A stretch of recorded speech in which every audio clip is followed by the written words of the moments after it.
ह्याला उकिडवं बसणं इतकं अवघड असतं ह्याची मला कल्पना नव्हती. मी परवा सांगितलं ना तुम्हाला, की ठरवून टाकलं की उकिडवं बसायचं.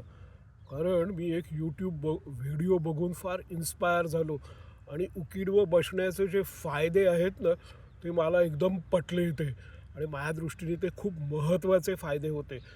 म्हणजे अगदी अँकलपासून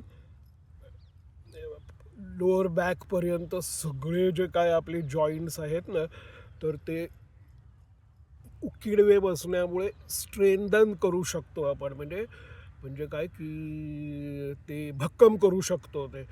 तर हा फायदा लक्षात आल्यामुळे मी त्या दिवशी ठरवून टाकलं ना, की उकिडवं बसायचं. तर अरे, मी दिवसभर उकिडवं बसलो. पण दुसऱ्या दिवशी सकाळी माझी फार फजिती झाली. सकाळी उठल्यानंतर मी चहा प्यायलो आणि संडासला गेलो, तर संडास झाल्यानंतर मी ढुंगण धुवायला गेलो, तर ढुंगण धुताना काय झालं कुणास ठाऊक, काहीतरी लचकलं आणि मला चक्क उठता येईना. अरे बापरे! आता काय करायचं? बरं, हे म्हातारपणी संडासमध्ये काहीतरी प्रॉब्लेम होतात हे मला माहिती आहे. त्याच्यामुळे मी संडासचं दार लावत नाही. अरे, पण मी घरात एकटाच असतो.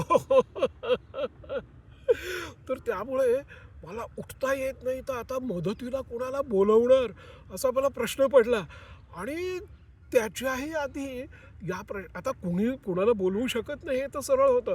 म्हणून दुसऱ्या क्षणी माझ्या असं लक्षात आलं, की छायला ढुंगण धुणं हे एवढं अवघड असतं. ढुंगण धुताना सुद्धा आपल्याला काही इजा होऊ शकते.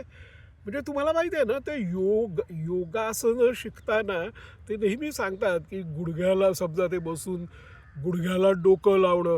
तर घाई करू नका. जेवढं तुम्हाला वाकता येईल तेवढं वाका. हळू जमेल. एकदम काहीतरी अतिरेक करण्याचा प्रयत्न केलात, तर तुमचं कुठलं तरी मसल पुल होईल, म्हणजे मसल ताणला जाईल आणि काहीतरी तुम्हाला इजा होईल. तर त्यामुळे हळू जमेल, घाई करू नका. असं योगासनांच्या बाबतीमध्ये मी ऐकलेलं होतं. पण आता जन्मल्यापासून दररोज जे ढुंगण मी धुतो, तर त्या क्रियेमध्ये सुद्धा माणूस काही जखमी होऊ शकतो. त्याला काही इजा होऊ शकते. ढुंगण धुणं हे म्हातारपणी या वयामध्ये आज मला ढुंगण धुण्यासारखी मी ढुंगण धुण्यासारखी क्रियासुद्धा